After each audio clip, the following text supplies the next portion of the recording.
I love this time. Is that a hot pepper, or is it just a pepper that's gone red? Time of year when you have so many cool things. Want to find out?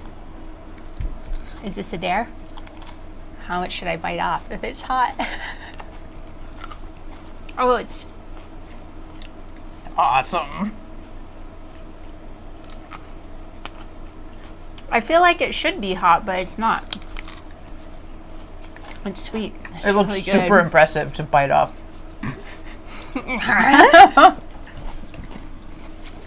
Welcome to That Knitting Show.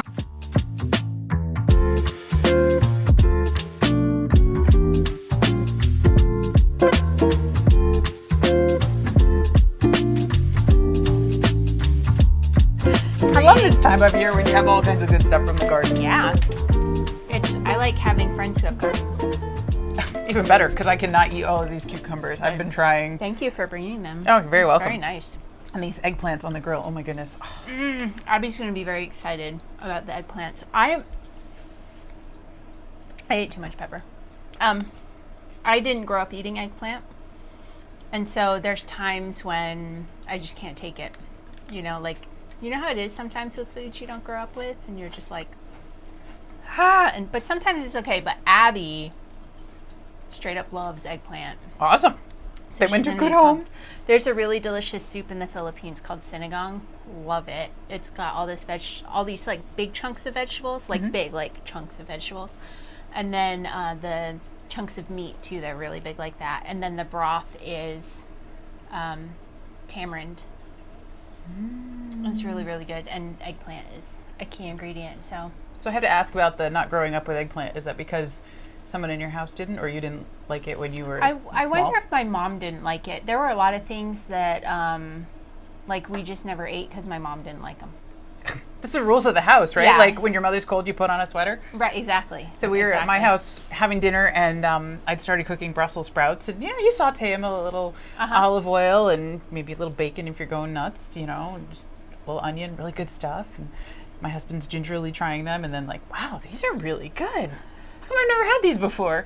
So we asked his mom when she came over next, and she said, because I don't like them. Yeah. So, like, I don't know. I don't cook things I don't like usually. I think, like, our parents' generation and grandparents' generation, it was very... Oh, I forgot to turn off the air conditioner. I hope you can't hear the air conditioner. It's actually really hot, so I'm sorry if you can. I'm going to leave it on for this show, I think. Can't you, like, edit out a sound clip of that, like, particular Just, like, wavelength? Take that out. I'm not that good. I think, like, the generations before us were told that you had to, like, cook the heck out of vegetables. And meat.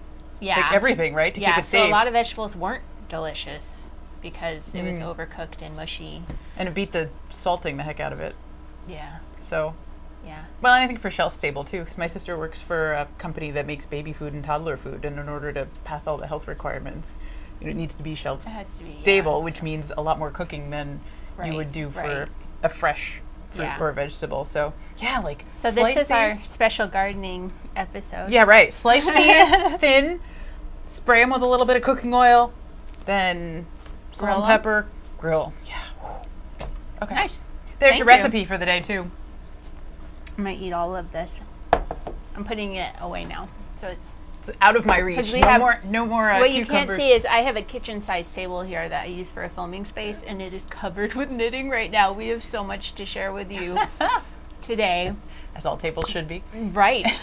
Erin, first I want to hear about knitting in the sunflowers that you did recently. Oh, what an awesome spot. And thank you so much to the farm Woodbury for hosting us. We had 3 sold out classes and then a hurricane. But that's the way life goes. But our Friday class, we had beginners come and learn how to just start knitting. So we did the Winter Garden Cowl, which is just so pretty. 1 skein of bulky.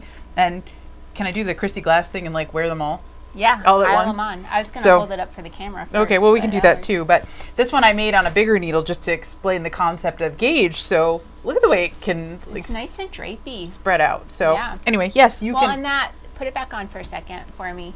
Because the thing I like about big cowls like this is you can like crisscross it like that and close your coat over it. And then it looks like you're wearing a scarf. So it's like multi-purpose. Without the ends. Hands-free. And then I love that you can use whatever side you like better.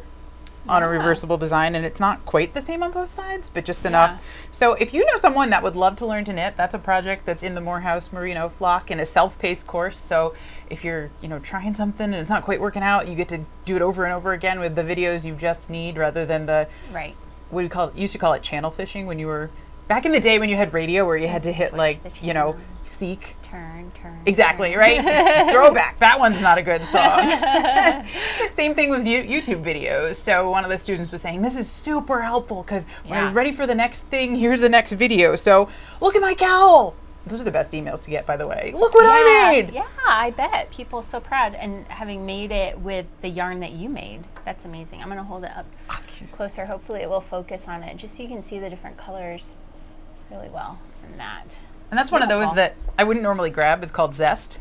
But it was just such a cheerful, hot day. We're there in the middle of a sunflower field knitting. How did how'd the sunflowers do in the hurricane? Did they have stronger winds down there? Because the news for us was we're all going to die. A hurricane's coming, and then it was a bad thunderstorm, basically, for us. They did okay through the wind, but the sunflowers naturally, bloom for a couple of weeks, so they were kind of getting to the end anyway. But I thought they were so gorgeous. And there were this variety's called Kong, and it was, they're 12 or 15 feet tall. Wow. Which is just unbelievable. So people, as part of their admission, got to pick sunflowers, or you could buy extra stems, and they were coming in with, almost torches of giant sunflowers, too long to fit in your car, so...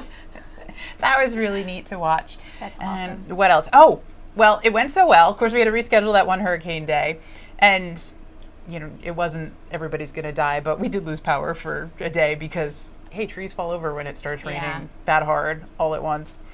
But we're going to do knitting in the pumpkin patch next. Oh, that'll be great. So end of September 26th. If you're near Western Connecticut, we're going to be in Woodbury. So I have those up on our website already. First come, first serve. And excited to see some of our students back for another round. That's awesome.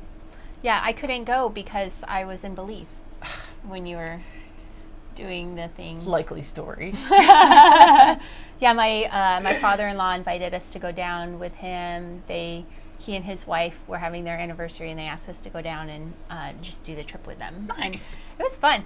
I did not realize until... I don't know, a few days before when I was finally I should look into this country because I don't know a lot about it. Sorry, my allergies are acting up today. And Belize is an English-speaking country. Score. So I was like, that's awesome. And when we got down there, because they used to be a British colony, they're still part of the Commonwealth. But they speak American English. Oh, wow. Language, accent-wise. And it was, if you are not a seasoned traveler, if you are wanting to get your feet wet in some international travel, I think Belize would be an excellent first country to try out because everything was in English. The signs and roads and everything functioned as they do here. People weren't driving like maniacs like they do in some other countries, like Boston. Like Boston, yeah. The Philippines. If you ever go to the Philippines, hire a driver. When I was in Amman, Jordan, I heard one English language radio station, and the guy calling in said, "I'm from Boston, and you guys scare me in driving." And my friends who were living there at the time that I was visiting said, "These are the things that you need to watch out for, and if you're really sure you want to go out." But they turned me loose with some car keys and a few phrases so that I could get my way around. And it was fantastic, though. I think being able to go out and adventure like that. How did your family land on Belize? Because it wasn't. You said it was someone else's idea. Yeah, I don't know. I think because Adam's my husband, and his father, they both like to dive, and so they decided on Belize because Belize has some of the best diving in our hemisphere, and so they decided to go there. Unfortunately, Adam's dad wasn't able to go because he got congested that day, and you can't dive when you're congested, so he missed out on that. But we did some other things. We went and saw some Mayan ruins, including one of the buildings had only been uncovered 2 months before. Oh, wow. So it was still I thought when you said he couldn't go, like you all went on the No. anniversary trip without He him came for a on the minute. trip. He couldn't go diving on that day because he had some stuffiness going on. But my first we thought just was, left him. I'm going to celebrate your anniversary without you. Have fun. But 2 months ago. Yeah, so the building, and I didn't ever realize this, but the reason why the buildings down there are pyramidal is because, like they'd build a building, and then the next ruler would come in, father to son kind of thing, and he'd be like, okay, I'm going to do better than my dad, and he'd come in and build over the building. Oh. And then the next one would build over the building, and so they ended up being these pyramidal structures. And so you see like the giant temples or even just the smaller housing, and that's why they're pyramids, and that's why they're so huge, is because they weren't built that way originally. They were built that way over like 300 years. They do layer after layer, and that was one of the things they did with that one, is they'd uncovered it, but then they'd also gone into it, so you could see, I want to say there were 6 layers. So is it like 3 little rooms inside with the pyramid on top? No, it was and like then solid. Like they'd make it solid because, okay, so here's another thing I didn't know. See, I promise we'll get to knitting, I promise. So so in this structure that we went to, this area that we went to, it had the great big pyramid on one side, and then like a lawn, and then there was another, and then a lawn, and then there was another great big pyramid. So a neighborhood. Yeah. But it's, big. And like this part was for the rich people, and that part was for the less rich people, and then the working people were over in they had their own structure area. So you have these pyramids, right? And we're like, oh, they must all be temples. But that's not, like, that's where the rich people lived. And so you would have like spaces like this on the top of the pyramid, right? And there would be walls between it. So you'd have like a row like this at the top of the pyramid with walls. Those were their balconies. Rooms. Oh, like, was it open to the outside? Yeah. Oh. Well, not then. Not then it wasn't. Okay, so here, have an arm, be an arm. So here's the side of a pyramid, okay? And my Halloween costume. And this, like, they would put a ceiling over, a curved ceiling, and a wall down. Sure, and then the room went back into it like that. But now, because the wood, the wood rots away, and a lot of the times they use dynamite to start excavating, like the wood's not there anymore, and so it just looks like a pyramid with like cutouts into it, but really it was like squared off at the top back in the day. Okay. And he said that our guide was an archaeologist, and he so you have like a row of that on either side of the pyramid, and he said and back in the olden days there was a wooden porch that went from the front side to the back side, so it was like the whole family lived up there around the whole thing, and they had access to the whole thing around in wood, but they didn't, like, now it's not there anymore. It was informative. It was like, my mind was blown the whole time. What year was this built-ish? So that place that we were was like between 600 and 900 was when people were living there. So my dad always says his house is like a cathedral, it'll never be done, because it takes 300 years to build it. Yeah, so he's just... Exactly. So that was where... So 600 and 900, so a good 1,500 years ago. Yeah. So crazy. What do you think people are going to look at our houses and say in 1,500 years? Are they going to be around? Are they going to last? You go to, upstate New York or whatever, and you're walking through the woods and you come across a foundation to a house that's stone. Or on a hike when you find 3 baby bears. We saw 3 baby bears today cross the road. And I was like, are those our bears? I don't know if I think we talked about that in an earlier episode. Maybe. But yeah. They were like doggish size. And it was just down the road here. And they ran across. And I was like, oh, a dog's loose. And Adam's like, those aren't dogs, those are bears. And like 2 more came through. And then they climbed up. There's a pine tree in the woods on the other side. nice. And you can, like, there was a hole in the foliage, and you could see them climbing up the pine Playtime. tree. Well, that's I better know, than on so the other cool. end of town where when the Angus cattle get loose, someone calls in a bear. Just as a herding dog. Well, they all have sort of similar outside sweaters. Black lab, baby bear, cow. Should we talk about knitting? Always. I haven't seen Erin in ages, so we're kind of getting caught up with each other and with you And that'll be the everything. next time, we did too. talk a little bit about knitting. Okay, Yeah, I'm not all right, feeling bring it so on bad. next. All right, so tell me a couple things you got on the needles right now. On the needles right now. Yeah. So in the flock, we are working on the Atlantis Tunic, and I know there's a lot of people wanting to see that in a variegated, so here you go. I have mine here, And and solid. I can't decide I which have it the side wrong way should be the around. outside is really the Yes. problem, because they're both I such wanted to bring that up when you're talking about the cowl and how you could choose which side, because that's been a discussion on the group. It looks like it doesn't fit me, but it blocks wider. So that's Very much something so, to be yeah. aware of when you're knitting this, is that it will block wider and a little longer. So yeah, that's been a debate on the group. So I have mine in a solid color wine. I don't remember. Boysenberry? Burgundy. Burgundy. Okay. It's a kind of wine, I think.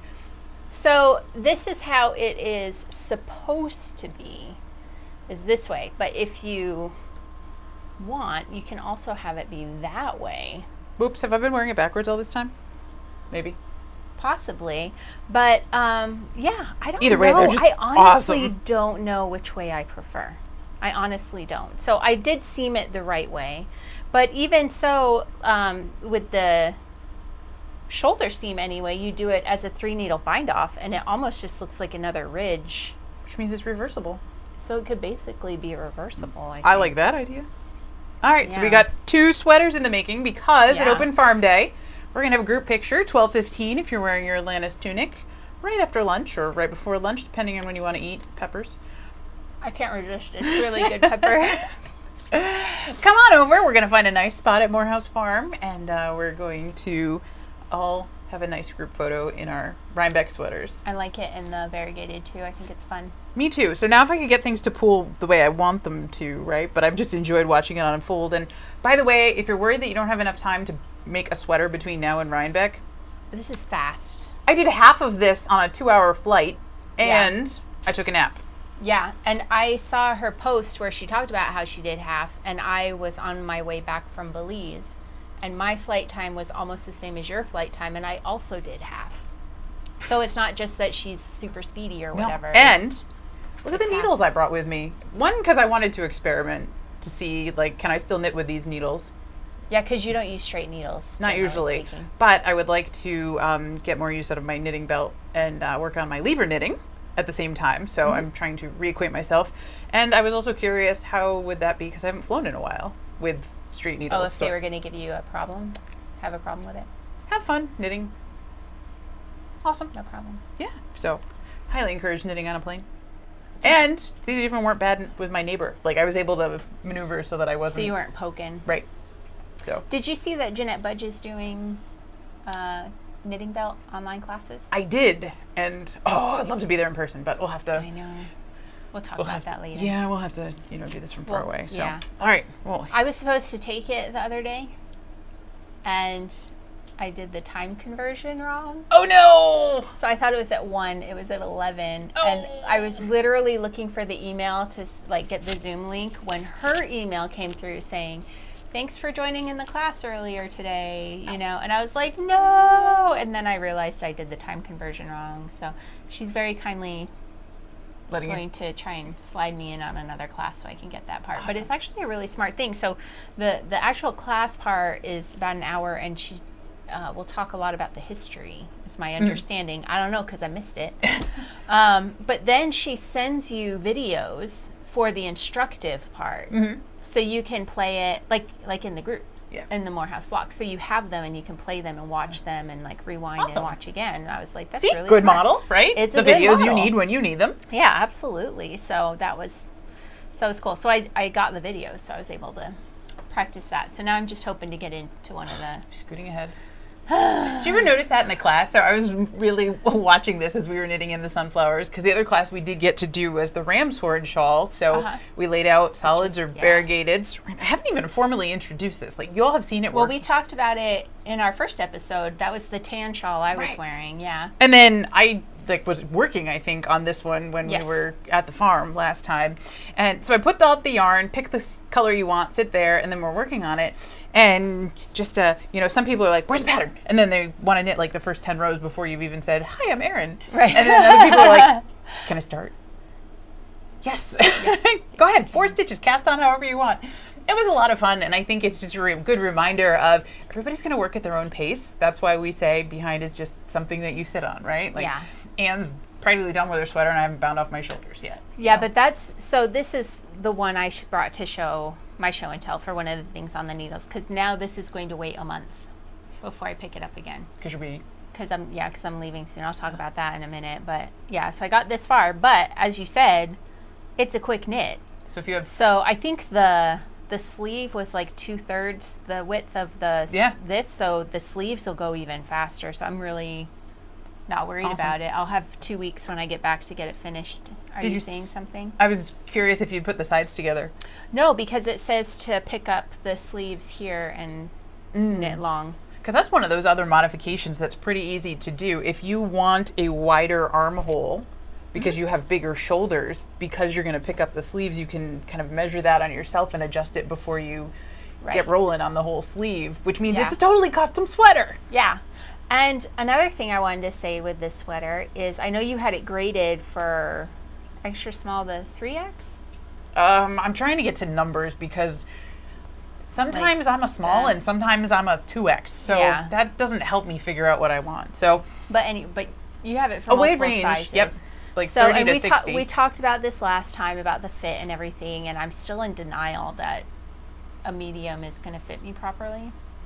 But I was looking at the pattern, and it's so easy to just make it whatever size you want because it's a 2-stitch repeat. So I just to be on the safe side, I cast on 2 more stitches, which is going to give me about ½ an inch more, I think, is all. But still, it made me feel better. Well, that gives you a little bit extra ease. Give me a little bit more, yeah. But what else do you have on your needles? On my needles, I have started, this is called Ambarene, and it is by Amy Snell, the Devious knitter, our friend. And this starts as a triangle in this corner, and then she's got several triangles that fit together differently to make a rectangle wrap. And she did hers in this gorgeous, like, wheat yellow.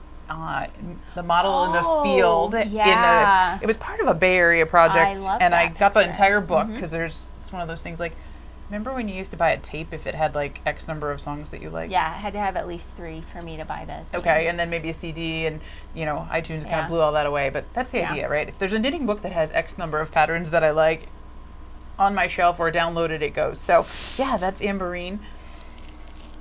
And I'm excited to show that off at Rhinebeck. So that's in Morehouse Merino lace, and so soft. It hasn't even been blocked yet. I know, and that's, for lace usually doesn't look nice until it's blocked, but that's already working out. So awesome job, Amy. Yeah. Cool. So that's on my needles. Awesome. What else have you got? So I had my Atlantis Tunic, but this is the other thing that I have right now. So this is the, let me squish my needles a little bit. This is the Alexandra Capelet. Whoa, sorry. Getting everybody seasick. So the bottom, it'll fit about this low. And I have about 1 more colored repeat to go. Well, no, I have about that much more. Will come up here. And then after that it goes back to the green, and it's ribbing so that it can form from your neck down to your shoulders without having to shape it, like the ribbing. There is shaping it, like with reducing, decreasing, I guess is what we say in knitting world. You do some decreases, but also because it's ribbing, it'll curve around. And then the lace. So this is by a Shetland-based designer named Mandy Moore. It's under Olach Designs, Olach. Designs and Ravelry, and she is a new designer. She's been like test knitting and knitting for people and stuff, And when the lockdown started, she was like, it's now or never. And she's just been pumping out patterns, and they are beautiful. They are beautiful patterns. So Mandy Moore. And so I saw this when she first put it out in, I want to say March of last year. I could be making the month up, but it was like last year, right? And this was the first one that she published, and I favorited it. And then I swear I favorite like 900 things, you know, and then I never go back and look at my favorites when I want to find a pattern. Like, what's wrong with me? But someone, she had posted a new pattern for a new hat that she did, and someone was like, where do you find these patterns? And so I went to get the link from the Ravelry store, and while I was there, I saw this again, and I was like, okay, that's mine. yeah, I really need to get that on the needle. So I went digging through my stash, and I had colors that worked well together, and so now it's coming up. It's coming up on my needles. So you know what that's making me think of? What? I did a self-paced yarn call with my friend Jeannie in Chicago. And hi to Tom and Cindy at Stunning String. I forgot you went to Chicago. How was Chicago? Well, that's where I got to have my sweater knit, right? Well, had an awesome time to meet up with Tom and Cindy at Stunning String, and bought one of her designs, which is a cape wine colored. It's actually called Wine Country, and I promised myself that that's like my next prize to cast on as I've finished up a bunch of projects that I've got going on. Nice. So that we're ready we for can be Capelet twins. Okay. Yep. For our next Oscar, and eat peppers. I got all excited the other day because so if you've been with us for a while, and I don't mean just like that knitting show, but our exploits, the beginning of this year, was it this year? I don't know, last 18 months or like weird.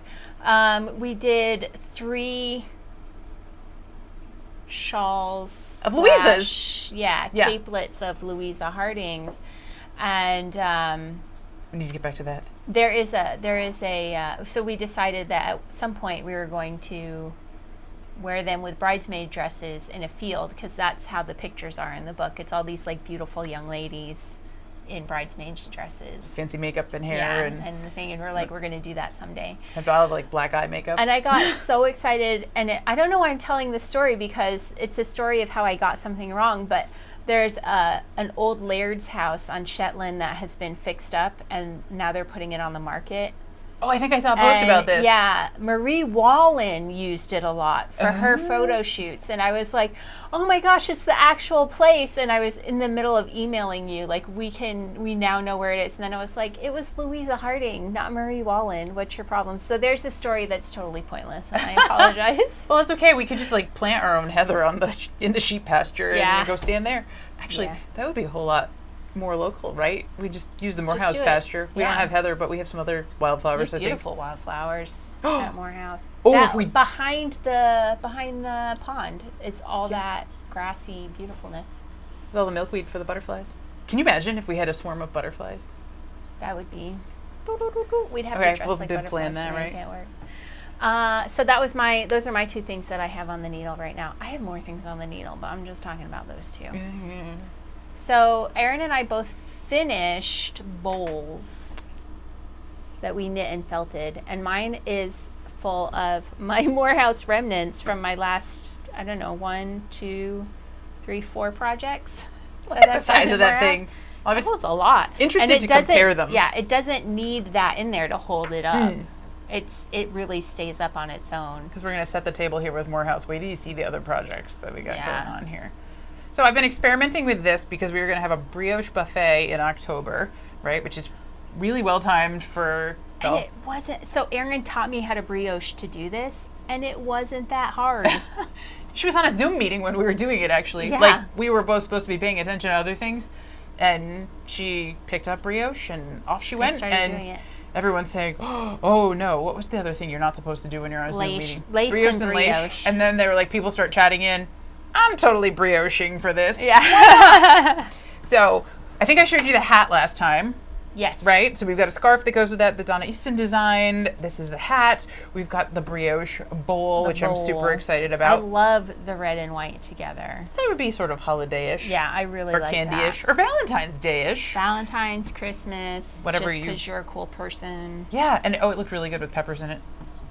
Yeah. Peppers are mostly gone now. I wonder how that happened. So that's the bowl that we finished. I did a needle holder. So if you're not sure what to do with your double pointed needles and you don't want to have a fancy case for it, Margaret always had like a pencil holder kicking around and she would just put them in. So if I had a mug that we wanted a sheep show, I would stuff my double pointed needles in that. Perfect. And then you just, get to know what size is which is actually, when you do it a bunch, now I can eyeball them. Yeah. So anyway, we knit a brioche pencil holder. So nice. These are all projects that are going to be coming up in the flock, available on morehousefarm.com. And I might even have an early October knit along in the works that will help you get used to brioche if it's something that you want to add to your toolbox. Nice. Excellent. What else have you finished since last time? What else have I finished since last time? You have your... my ram's horn. Yep. And this is actually, I should probably save that for what's coming up next, huh? In the flock? We can talk about it later, or we can talk about it now. Actually, I want to brag on these because my friend Victoria made these. She was test knitting a pattern, and by the way, when Anne said she had a kitchen table size table, it's because I can't reach it here. It's my old kitchen table. So what Victoria was testing for me is what we are going to set the table with at Morehouse Farm. So these are placemats. Look at them. Isn't that cool? So it's linen stitch, and by the way, that means reversible. Look at the other side. So cool. So 3 skeins gives you 3 color stitch, and there's enough for 2 placemats in those 3 skeins. And if you knit to gauge like Victoria, you also get 2 bonus coasters. Nice. And her kitchen, I can't wait to see these in her kitchen. She mailed them to me so that I could do some photography. Uh-huh. And then I want to see her kitchen. She picked these colors because she's got a 1950s diner theme going. So they're going to be awesome when they go back home. But thank you so much, Victoria. Love you. They turned out so well. I saw the pictures. Erin showed me the pictures before she posted them, and I was like, no way. They look so awesome. Now I need to set up a big table at the farm, with some actual dishes and stuff. Bowls. Bowls and dishes, Wool bowls. Oh, The pencil cups can be the cups. Actually, wasn't I using it as a koozie before? Oh, yeah. Put a soda in it. Okay. So that's a thing off the needles that I'm super proud of. So thank you, V. So much knitting around us right now. Okay, my next your hat stash. So since the last time, I want to say I finished half of these hats. So this is my stack of Shetland Wool Week hats. So every year Shetland Wool Week produces a pattern for a hat to promote the use of Shetland wool. And that's what this is here, actually. This painting behind me is the first 6. And then last year's isn't on it because that was before last year's. And then 4 more years. And then this is the Crofter's Kep here. This is in the Jamieson and Smith yarn. This might be my favorite one. And then actually, Perfect for fall. I don't know. I really like, this is from Fulla Wool, which does undyed wool in the natural shades that come from the Shetland sheep. This is from Uredale Yarns, and I changed the colorway on this because I had enough to knit from stash, but I didn't have the right background color, so the darker, it was on a lighter one. And this is from Shetland Handspun. Oh my gosh. So this is by Elizabeth Johnston. So just feel, I don't want to show what the other one is because I don't want it to be like dissing different yarn companies, but feeling that, which Elizabeth hand prepares the fleeces herself and spins herself versus the commercially. I'm just amazed at the spinning. Wow. Isn't it amazing? And so this means too, right? The wool that she's chosen to spin with. Yeah. And then also partly spinning method, because when we have different mills spin different yarn, it ends up different. It definitely ends up different, right? That's the technique that's used, but then also what's it like after you block them. So right. And what I love about these colorways, this is actually reminds me very much of our Firefly yarn, which is pinks and blues and tans. Yeah. I did my baby Calvin sweater in that, if you remember that. If not, go find it on our website. It's adorable. And it's just a brighter version of this. Yeah. And now I'm going to have to go cast one of those on. Okay. Yep. Next on my needles. Easy. But So well done. These two, though, I just recently finished. And I'd be an arm for a pyramid, I'll hold you. These were an experiment. So this was the first one. And I will talk about these colors in a moment. These are not colors I normally would pick to go into a Fair Isle project together. I'll tell you why I picked them in a moment. But, so this is the first one I did. And I split the middle. So you can see the center motif, the center pattern has 4 colors in it. 1, 2, 3, and then a center color, and then it repeats down again. I simplified it to 3 instead of 4 because the yellow, pink, and blue were the 3 colors I really was working with. And then had it on a darker gray background with a lighter gray for the light. There's just a few in the background that gets lighter. And it looks really muddled to me. I can't see the pattern work in here. I think the tones it doesn't, and that's similar, what right? happens. Yeah. So I took a black after I finished. I should have done this before. I took a picture, and from here through here, and then under the yellow down, it's just the same shade of gray. And when you are choosing colors for your Fair Isle work, you want to take a picture of all your colors, right? And then change it to the black and white setting. Just go into edit the picture, change it to black and white, and make sure that once you're there in that black and white, there's different shades of gray going on. And you want to pair up. Can we like try that here just as a, like with your yarn bowl? Sure. Hey, Okay. 2 pictures. So we'll compare. Well, there's a pepper in there too. Oh, not quite. It's delicious. So what I decided to do, I needed more contrast in the tones. So that's when I did this one. Mm-hmm. I went to a medium gray with a lighter gray.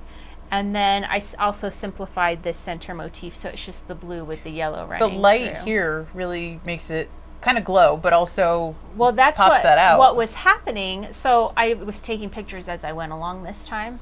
So this looked fine. The yellow against the gray was fine. The pink against the gray was fine. When I got to the blue and the light gray, again, the tones were super similar. So I said, okay, now here, this center light gray was supposed to just be 2 rows above and below. Mm-hmm. And I switched early to the lighter gray so that it would help that pop a little bit more. Cool. Yeah, and I think it works a lot better. So I love these candy colors. And looking at this sideways now, like, on the desk in front of her, like that's really eye-catching. I don't think this is bad. I think this would have worked better if I had done the same sort of thing with the motif here, just simplified it. I think it would have worked better. Mm-hmm. But it's still like, I don't know, like the pink against this gray doesn't work for me against that blue. It's just, I like this better. Eyes are funny. And I've posted this up on my Instagram, and I've had people say they prefer this one. There's an element of that too. Like what you prefer is what you prefer, and that's fine. Well, I think eyes are funny things, right? Because I will never know what you see any more than you'll know what I see. And as a yarn seller online, we always struggle with that because your phone settings are different than my phone settings, than your monitor, than my monitor. Shades. And then I didn't realize this, but as we get to certain ages, we develop cataracts, and we all do it at different rates. And my friend Mary said, because she had one cataract done and then another one, she had no idea how your vision over time with a cataract changes color. Yes. To be more of a yellowy. Yeah. So when I see gray and you see brown, right, may also be something related to our eyes. Yeah. And it may not be anything bad, right? It may just be the way the tones go. Right. But she said, I never realized that until I had one done and one not. And then I'm looking at a piece of paper and it was different colors depending on which eye I was using. Right. So the reason why I knit this hat. And what is it with the colors? Like, awesome. So these are the colors for the Knit and Escape event put on by Christy Glass. She has an online event coming up towards the end of September 22nd to the 25th. And the last day of that event, September 25th, is also the first day of Shetland Wool Week. And she asked me if I would put together a Shetland Day as part of Knit and Escape, with the hopes that people would be exposed to Shetland in her festival who weren't necessarily aware of Shetland Wool Week, and then would carry on into Shetland Wool Week and It's enjoy like 2 that. weeks of knitting. Yeah, so I am leaving. By the time this goes up, I will have been in Shetland for about 4 days. When do you leave? I leave on Monday, but Wow. I will have been there for, I think, 5 days, I think, by the time this goes live. Because we put them up on the 4th. And I'm arriving on the 31st of August. So, so these are the colors for the Knit and Escape. And so I made this to wear while I'm doing my presentation, because I'm doing a presentation about what Shetland Wool Week is and what the purpose of it is, and then some tips and tricks for getting into classes and traveling there safely and all of that sort of thing. And then I also have 10 interviews, lessons, things like that I'm going around to talk to people about. So Hazel Tyndall, world's fastest knitter, lessons with Alison Rendall, who's Fair Isle Knitting on Instagram, and Barbara Shane, who is the lady I learned to steek with. She's going to give us a steeking class / demonstration. Janette Budge, who you heard me mention talking about the knitting belt, she's going to talk to us about the knitting belt, and the Puri Mackers, who are it's the group that goes into the schools in Shetland and teaches the children knitting using the local traditional methods. Nice. So not just like, let's YouTube. Like, this is how I learned from my mom and they do have different ways that they do things there. So they're keeping those methods alive. Is there a height limit? No, seriously. They do have at the Shetland Textile Museum, they do have spinning and Makkin nights, and that's the point of that, is everybody come and then you can learn from the people who are there. It's a knit night, but everybody's generous with their knowledge there, and so you can get some knowledge from that. And then of course that's the point of Shetland Wool Week too, right? Is that you're doing that. So the event is going to start with a live Croft tour with Chris Dyer at Garth's Croft Bressy. So Bressa. I got to get back into the saying things correctly, the right way. Yeah. Steps. So I'll be there on the Croft with Chris and helping him film that, and then everything else is going to be pre-recorded. We're going to meet with Oliver. Wool grading. Yeah, we're going to talk about wool grading in the Jamieson and Smith wool shed. We're going to meet with Louise and Catherine, I believe, who's going to do the interview at Jamieson's of Shetland, to hear about. They have a mill. They're the ones who actually have a mill there in Shetland. Who else? I feel bad now because I'm sure I'm forgetting people. We'll scroll the list underneath. Yeah, with ticker tape. I will keep put a going. link in. So if you are participating in Knit and Escape, the Shetland Day is another $20 to get access to all of the Shetland Day events that are going on, and it starts at, I think, 10 a.m. Eastern time, and it goes for 8 hours. And 8 what day? hours of What contact. day It's is the it? 25th. It's the Saturday Okay. in September. Good. Now we can mark that. So that's that. Because yeah. the next day I'm going to be knitting in the pumpkin patch. Yeah. Busy weekend. And then that whole next week is Shetland Wool Week. Fantastic. Yeah. I'm super pumped. So that yes, I'm kicks leaving off. for Shetland on Monday. The first 10 days I'm going around and getting all of those things filmed and editing them. And then Adam's going to come over and join me for 12 days. And then Shetland Wool Week starts, and then there's so many of us who are still going anyway. I mean, not tons, but there's quite a few of us who are still going anyway. And so I'm actually going to have a listener meetup if you are coming to Shetland Wool Week. Going in your backpack. Yeah, come on. It's going to be on the Wednesday. I can't remember the date. I'll put the date in the show notes. I actually have a Facebook event. You're welcome to join us if you would like to join us. There's a really great restaurant there called Number 88, No 88. We're going to meet there Everyone's just going to cover their own bills, and we're just going to have lunch and enjoy. Serious FOMO. Yeah. Because I'm going to be back home at the farm getting ready for Open Farm Day. Yeah, I am super pumped. So then I get back October 6th, and you're going to sleep, so you're rested. I'm going to sleep ready a few to go. days, and then like 9 days later is Open Farm Day on October 15th. Yep. Yeah. Do you have a schedule for us yet? I do. Okay, so to read this so I don't screw it up. Because people keep asking me, and I'm like, I don't know this schedule. I'm just there to look cute. And arrange people. I'm so there we were talking about this, right? So people. Amy Snell, the Devious Knitter, is going to be teaching 2 classes in Brioche, beginning Brioche from 9 to 12, and then in the afternoon from 1 to 4, we're going to go do Brioche Explorers, so increases, decreases, and things like syncopation, which is when you change the dominant color there. Pretty cool stuff. So if you're going to sign up for a class, do so now at morehousefarm.com because those are going to go fast. There's only so much space. I want to make sure you have the studio inside in case it rains because October in New York, all bets are off. You never know what's all right, gonna so happen. Open Farm Day is going to officially open at 10 o'clock and we'll go till 4:30. We got to be in the daylight hours because we don't have bright lights in the parking lot and that kind of stuff. We like our dark skies. And I have to remember in October, it gets dark early. Yeah. So Albrecht is going to give a talk on how Morehouse Farm got started at 1:30. Okay. So that'll be outside on some hay bales probably, farm life, talking with the founder.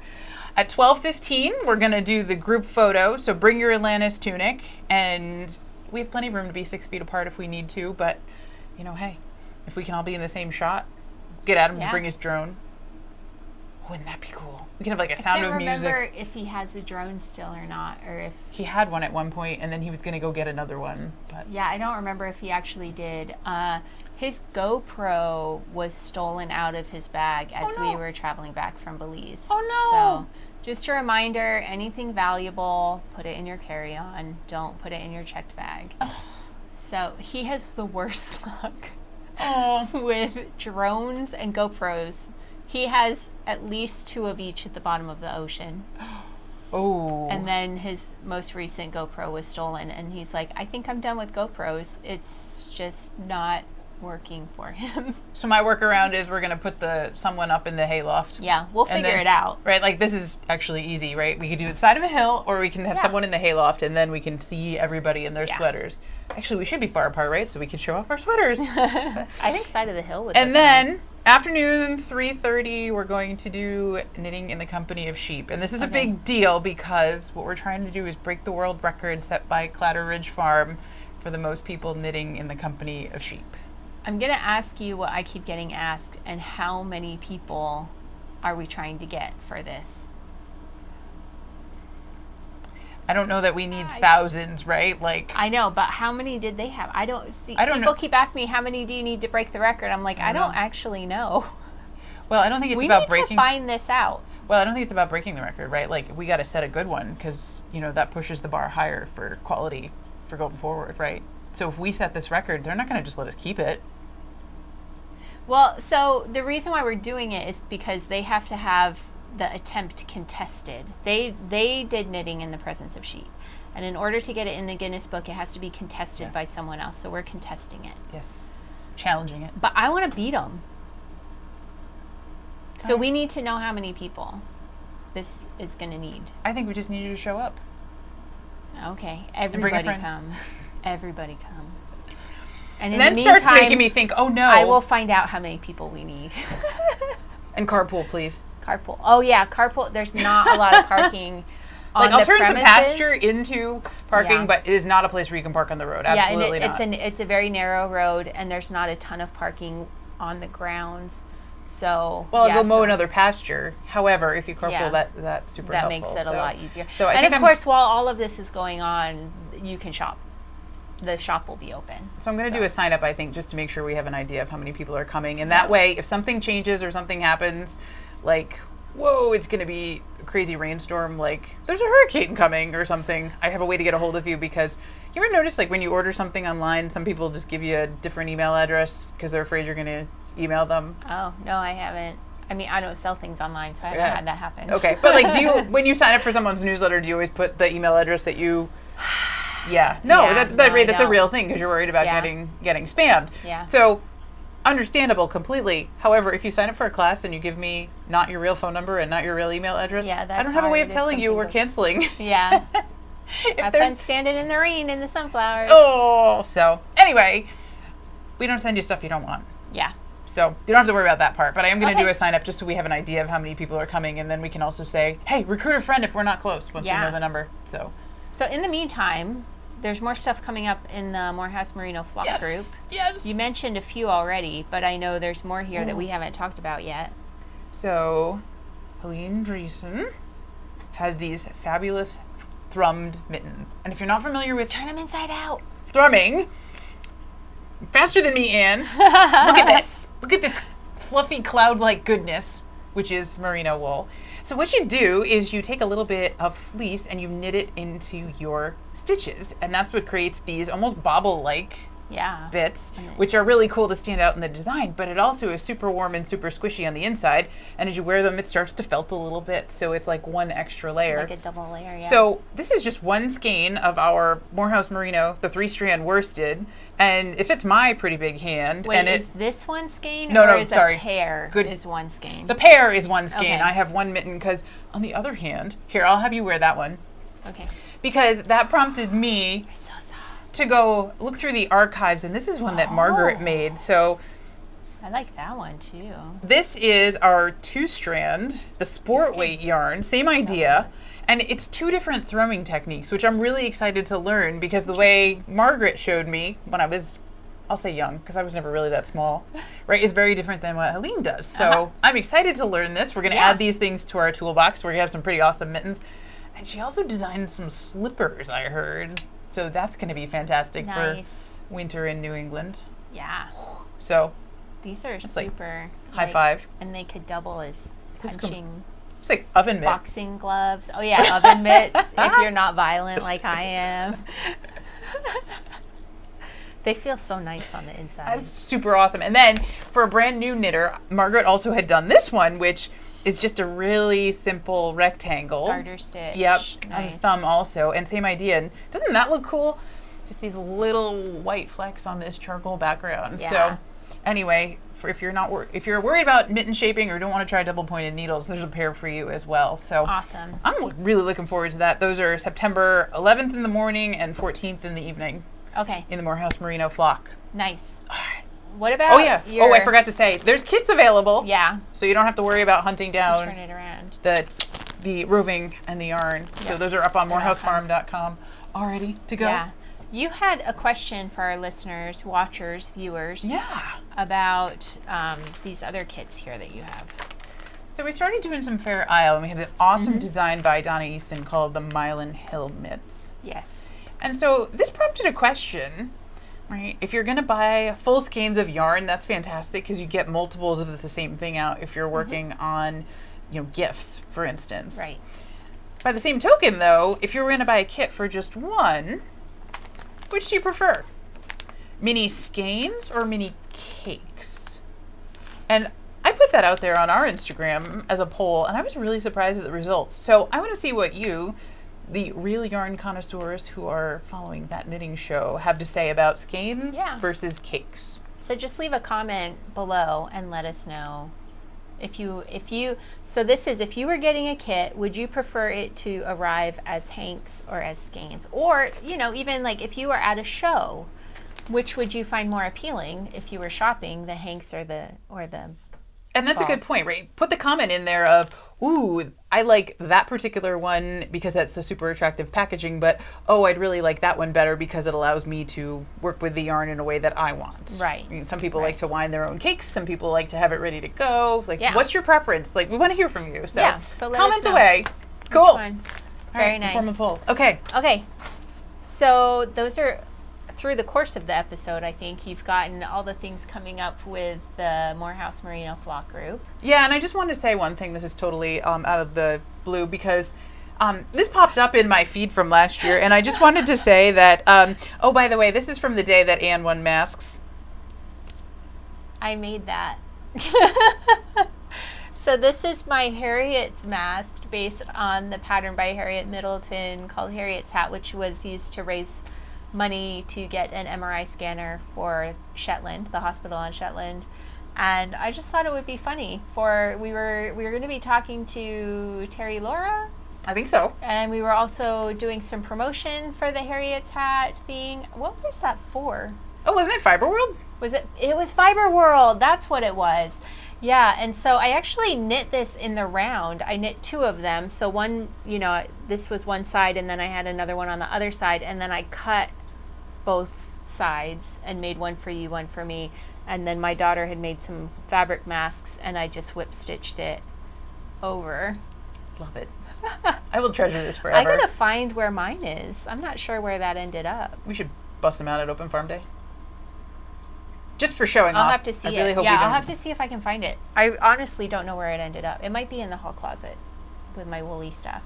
Good place I'm gonna have to look for it. All right, so you're taking off pretty shortly here. Yes, you're going I'm to going Shetland. to Shetland. I'm going to be there for over a month. I'm super psyched. I'm also kind of sad to be leaving my family for that long, but I'm going to see Adam. It's cool. Good things, bad things. It's a balance. Right. Anyway, I'll make sure they don't have any wild parties. Erin slow drives by my house. Just checking on Gizmo. Their grandma's coming to stay with them. Okay. Please don't come rob me. There will be a grandma here.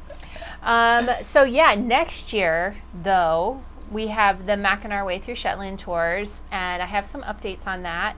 The Fair Isle tours, totally full right now. However, if you are interested, we still have time to book another week in August. Oh. So if you would like to join us for 8 days in Shetland, learning from the same teachers as Shetland Wool Week, seeing the nature, learning the history of Shetland, it's fascinating stuff. Go to ithoughtiknewhow.com/Shetland. From there you can get to my tour partner, Island Vista, and let her know that you are interested in going on a Fair Isle week. If we have enough people, we will book another week in August for Fair Isle. You're going to have your own hotel by the time this is done. I know. I told Adam, what I really want to do is just buy an old manor house and do knitting retreats. And he was just I have a partner for that. No, I don't think it's going to be for a while. Shout out. Great idea. Yeah, I so want to do that. The lace weeks are not full, but they're full enough to run. So all the tours are running next year. We have 3 more rooms, I want to say, in the tour going in April for Shetland Lace. And then in August, I want to say also we have 3 more rooms. Come along. I'm going on that one. I say rooms because we are aiming for a minimum of 7 people, and then me, so 8 people on the trip, maximum of 12. But if you share with someone, you get a little bit of a discount, and it opens up a space for someone else to be able to come. And if you haven't learned lace knitting yet, or you're worried about, this really fine yarn, what's going to happen with it? Yeah. I want to do this idea. We should do this on one of our future episodes is, you know how they do fishing line with 20-pound test or whatever? No, I don't. Okay. they ropes and lines and that kind of stuff are rated by how much weight they can hold before they break. So we should just start seeing how much lace yarn, because it's a lot stronger than it looks. Yeah. However, my original point was, if you're at all worried about it, why not come learn from the most awesome teachers to teach you lace anywhere? Because then you get all the good stuff right from the beginning, and you don't have to worry about learning stuff over again or breaking any bad habits, which I probably have a lot of to do. And I'm Shetland really excited about this. Shetland lace is really the perfect tradition of lace to start with, because some of the lace out there, it's a repeat of 50 stitches. It can be crazy. Shetland lace was done for the most part by production knitters who were having to get it done and get it sold. And so a lot of, even you look at some of the Shetland lace and you're just absolutely blown away by it. It is gorgeous. But when you sit and you actually look at it, it's a repeat of 8 stitches or 10 stitches, typically 12 or fewer stitches. So this is a Shetland lace. So you can memorize it pretty easily, yeah, right? and so this is a 4-row, the pattern is a 4-row repeat. The colors vary at different rates. But, I mean, look at that. It's great. It's I have it memorized. I had it memorized by like there. I don't look at the pattern anymore. I just keep going with it. And I mean, really, it's so doable. And the other thing is that Shetland wool is a grippy wool. I can't tell you how many times so far I have accidentally pulled my needles out of this. And it's lace, and it still just stays there, and I can get it stuck back in. So really, honestly, if you want to learn lace, Shetland is the type of lace. I'm going on that one. Yeah, come along. So you're going Fair Isle in May, lace in September. I told Anne I'd be there for her first, debut tour. So sandwiching the tours. So, but I want to do both, and then Yeah. it gives me a chance to, have something to look forward to too. Yeah. So, and I start to miss my own pillow after, 10 days. I am literally bringing my own sheets with me on this trip. We were in Belize on this last trip, and the sheets, it was a beautiful hotel. Like it was it was houses, right? So one half of the house was for one person, the other half was for the other person, and then the upstairs was another thing. And so we had, my in-laws and I had the bottom of one house, and literally stepped out onto the porch, and like 12 feet away was the ocean. And it was a protected bay, so it just sort of like came a little higher and a little lower, and that was it, through the course That sounds gorgeous. of it. It was Just for, amazing. quiet and... The sheets were terrible. Oh. They were like old, worn sheets, and I was just like, this is the worst part of this trip, is going to bed and having these awful sheets. So I was like thinking about what I was going to pack and stuff for this trip I'm going on. I'm going to be in 4 different Airbnbs while I'm there over the course of nearly 5 weeks. I was like, I'm just bringing my own sheets. It's just... And you can bail them home if you want them, or donate them to a good cause at the end, right? Yeah, and bring you more room for yarns. Anyway, next month our episode is going to be a little late. We try and put these out on the 4th. I'm not going to be home before the 4th, so we're going to 5th. Be a little, well... I'll have to get up at whatever Anne's jet lag says. It'll probably be a week later, I'm guessing, just by the time we can meet up and then have it edited and up. But it will be coming. It'll be the last one before we have open farm day. Yeah, so stay tuned for any other things we may add. Yeah. I am working on something really cool from Marin Melchior, the butterfly lady. Did you want to show that today, or did you want to save it for next episode? I think we're going to save it for next time. Okay, we've been talking a while. Our garden talk at the beginning, and well, hey, you got peppers and must munch, right? Yes, we need to wrap this up so I can eat my pepper. Finish the rest of your snacks. Yes. I'm gonna get so many comments. Stop eating on the thing. I'm sorry, I can't. I'm like drooling over mine that's sitting here in front of me. So I think we covered it all, though, right? I think so. All right. Well, thank you so much for joining us. Yeah. Always a pleasure, and Thanks, hope everyone. you've enjoyed knitting, chatting, travel, gardening, Eating. peppers, and have lots of inspiration for what is going to go on your needles next. Yeah. So hope to see you in the Absolutely. flock on one of these tours, and definitely at Open Farm Day. Yeah. See you later, everybody. Bye. Bye.